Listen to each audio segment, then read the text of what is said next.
ازاي النهارده رجعت عيون البوتاجاز زي ما انتم مش شايفين، صفرة ذهبي زي ما كانت بعد 16 سنه. عايزه اقول لك البوتاجاز ده بقاله 16 سنه وما كنتش في نيتي ان انا اعمل فيديو.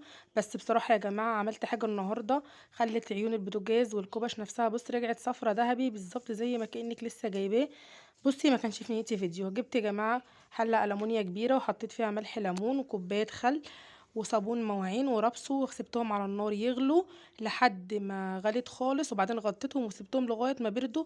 بصي بحاجات بسيطه جدا هتلاقي الكوباش بتاعتك رجعت بسيطه جدا بمجهود بسيط خالص.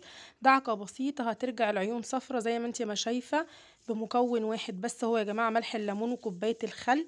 وهتسيبيهم متغطيين في حاجه ألمونيا في ميه مغليه لغايه ما يبردوا مع بعض، وبمجهود بسيط جدا جدا جدا هتلاقيهم رجعوا معاكي صفر زي ما كانوا. يا رب الفيديو يعجبكم.